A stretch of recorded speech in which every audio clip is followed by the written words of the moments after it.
Nah, I'm just fucking with you people. I wouldn't do that to you twice. So yeah, I think most of us are pretty psyched about this one, right? Hell, as someone who's been head over heels for these guys since high school, you better believe I was. The only reason I didn't get to it sooner was because I was finishing the script to this. In fact, that might be the very next video you see from me. Stay tuned. This was still a horse I had good money on, because while A Perfect Circle's catalog isn't vast, what they did give us? Solid fucking gold. And if anyone was gonna come back to us right, it was gonna be Maynard and Howardell. Well, apart from Maynard and those other guys, but we don't talk about that, do we? So Eat the Elephant. Was it worth the wait? Well, yes. Entirely, stupendously, but I don't necessarily want to fly off the handle here, because while mesmerizing, this album's different. This might not be the record some of you were planning on it to be. This is a much different stripe of Circle on display.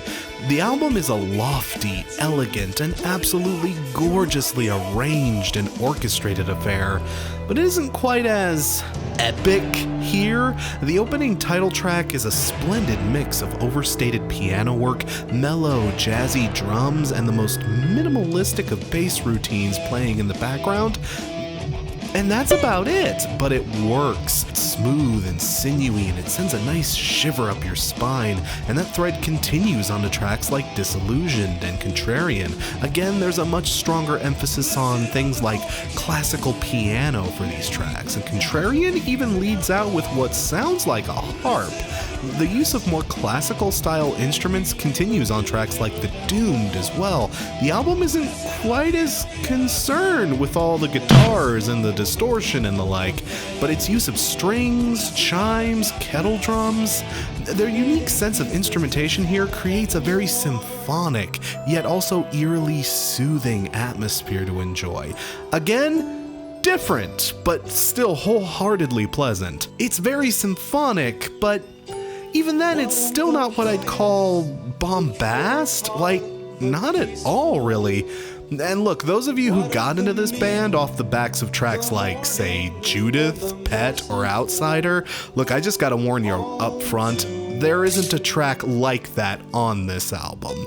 In a weird-ass way, I almost have to wonder if this record isn't out of my jurisdiction, you know? This is easily the farthest away from a traditional rock or metal sound they've ever strayed. Hell, songs like So Long and Thanks for All the Fish and Delicious, Delicious, almost sound like straight up pop tracks. No, really, the former especially. I could easily see a song like this being written by the Buggles 30 years ago, were it not for all the references to all the recently passed celebrities. Either way, the gleefully apocalyptic and sarcastically snide lyrical approach to this track would have certainly made old Douglas Adams proud, so again, it's different, but I still really enjoy it.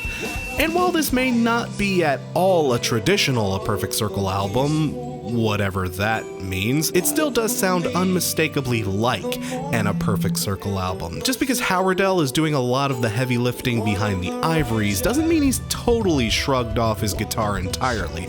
Songs like Talk Talk, Byin' Down the River, hey, remember that from 360? It's got a studio cut now. Hourglass and Feathers all feature some brief moments of crunch, accentuated by that trademark slide-heavy style of soloing we've all come to know and appreciate over the years. That thankfully hasn't gone anywhere. And while there may not be a full blast kind of heavy track on this album, Billy's soloing, laced throughout it, still brings forth that blissful, awe-inspiring, soaring soundscape that helps make A Perfect Circle stand out from other projects. The lyrics, too, definitely still feel up to that old APC standard. They get downright savage in places. Disillusioned is a screed that maybe comes off as just a wee bit technophobic. I mean, put the silicon obsession down. That lyric's a tad too on the nose. But hey, it's still got a damn good message behind it about how unhealthy our addiction to tech is these days. It's not Mr. Roboto or anything is all I'm saying. Doomed is an outright brilliant song concept in rewriting the Beatitudes to serve as a mirror on what the global and societal politic of the modern age has become. Can't imagine where he would have gotten that idea. Talk Talk is a similar hammer strike, only aimed more specifically at the American gun violence epidemic, and in particular bringing very heavy judgment on a particular group of people who, while claiming to worship a celebrated pacifist whose most noteworthy act in history was an act of self-sacrifice, fight harder for the right to own self-defensive murder tools even in the face of dying colleagues and children. Bit of a quandary, that. Hey, look, if anybody was going to be able to stick it to those fundamentalist asshats, it was going to be the guy who wrote Opiate, okay? And Contrarian, yeah, that's pretty much exactly what you think it's about. It may as well be called Shitty Facebook Friend, the song. And no wonder Maynard's so down on tech. See, the album isn't without bite, not at all. It can be a downright searing, apocalyptic, blood-drawing kind of an album. Lyrically, it's one of their most brutal, purposeful, and directed.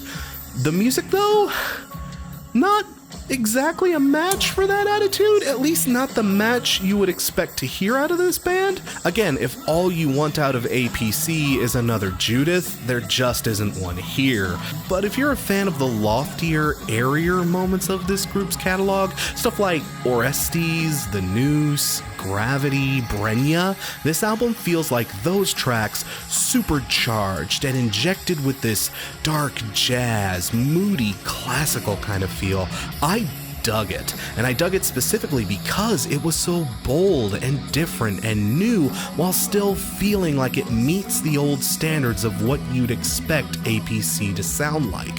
Seriously, even if it doesn't stick to you right away, adjust your expectations and give it a chance, people. This is one of the most elegant, beautiful, and brilliant works of their career, and one of the most ethereal and gorgeous albums you'll probably listen to in 2018. But it has 0 songs about butt sex, so 0 out of 10.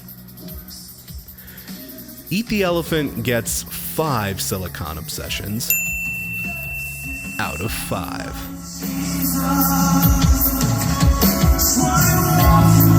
Jesus.